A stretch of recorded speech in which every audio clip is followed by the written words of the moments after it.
বলেছিলেন। যদি জঙ্গি ঢোকানো হয় তাহলে মমতাজি নিজে ঢোকাচ্ছে। বিএসএফ কে টার্গেট করেছিলেন যে জঙ্গি ঢোকাচ্ছে বিএসএফ, কিন্তু আজকে যদি এটা করা হয় তাহলে মমতাজি নিজে জঙ্গি ঢোকাচ্ছে বলে মনে করি। তিনি বলে দিক যে কোন বিএসএফ করে তাকে গ্রেপ্তার করা হবে।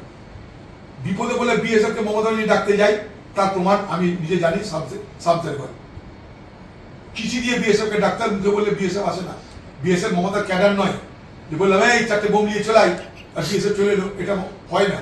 বিএসএফ কে চিঠি দিয়ে চালাতে হয়। মমতার দিকে চ্যালেঞ্জ করছি, বিএসএফ কে আপনি গত দাঙ্গার সময় এই মুর্শিদাবাদে মোতায়েন করেছিলেন লিখিতভাবে সরকারিভাবে চিঠি দিয়ে, হ্যাঁ কিনা বলুন, আপনি ক্ষমতা আছে? আজকে বিএসএফ কে অভিযুক্ত করছেন কেন? এই বিএসএফ কে তো বিপদে করে ডাকতে হয় আপনাকে।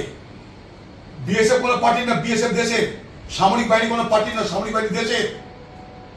আপনি হোক, বিজেপি হোক, যে কেউ হোক, সামরিক বাহিনীকে, বিএসএফ কে, আমাদের কেন্দ্রীয় বাহিনীকে যদি পার্টি বলে চালানোর চেষ্টা করে আমরা তার বিরোধিতা করি এবং করছি।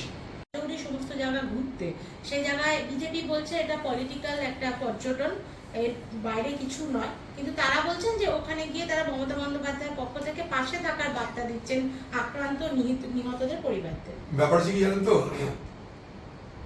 মনে করুন দুর্গাপুজো যদি আসে, নতুন জামা কাপড় পরতে হয়। কালী পুজো এলে পটকা ফাটাতে হয়।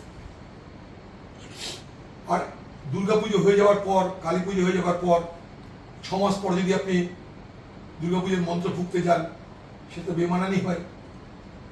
এখন দিদি দেখলো তাঁর দলের খোকাবাবুকে আমি বিদেশে পাঠালাম, বাকি খোকাবাবুরা কি বলবে? আরো না তোমাদের বিরক্তি তৈরি হচ্ছে, কারণ আরো তো যোগ্যতার লোক ছিল ওখানটায়। যোগ্যতা তো কোনো অভাব ছিল না।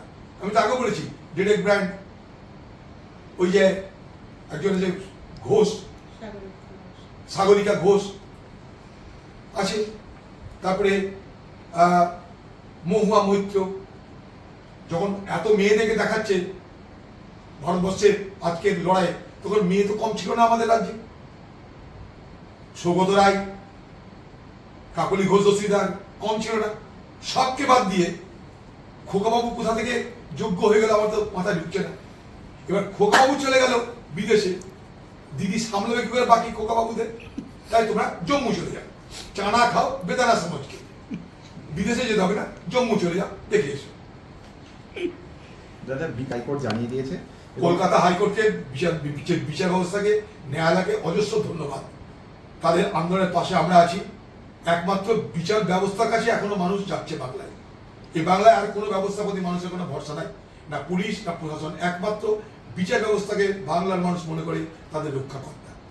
তাই তার এই যে আজকে যে বিচার ব্যবস্থার সিদ্ধান্ত, এই সিদ্ধান্তের সম্পূর্ণ শুধু সমর্থন নয়, প্রশংসা করতে চাইছি।